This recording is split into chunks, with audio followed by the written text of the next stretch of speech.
Good morning. This is Pastor Lyn, and here it is Friday, the first week of February, almost gone.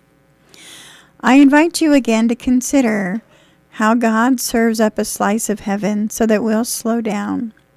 He allows us to gather with our Christian friends to enjoy their love and to grow strong through their witness. When we take up that slice of heaven, we find joy in giving and serving. We discover the pleasure of giving thanks in all things.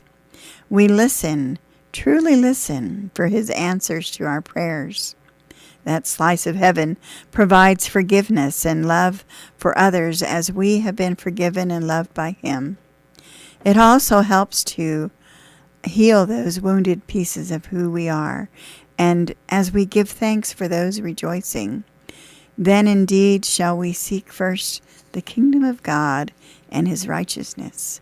And so, as you go into this weekend, I want to ask you one or two more questions. How is your appetite?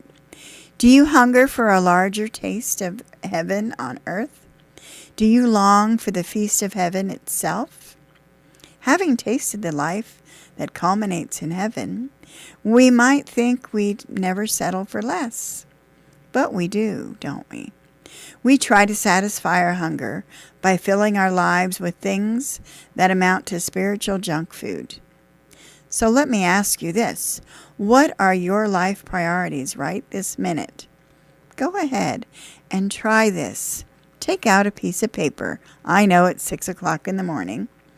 But number the following, assigning the number 1 to your highest priority and 10 to your lowest priority. Where do you stand in your relationships and friendships? Your job, your appearance. How important is God to you? What about recreation and pleasure? Or your finances? Or your family life? How about worship in church? Do you take time to volunteer? And what about those material things in your closet? You know, those clothes that one day you'll get back into? If you're like me, thinking about life priorities makes me feel as though I'm a travel agent booking on a guilt trip. You may want to make God your number 1 priority, but deep down you know how often you have failed at putting Him first. So it's time to stop right there.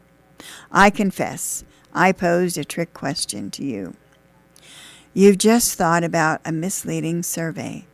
There's more to the story of seeking first the kingdom of God and His righteousness. But you'll have to come back on Monday to find out what it is. This is Pastor Lyn. Have a good weekend. See you in church.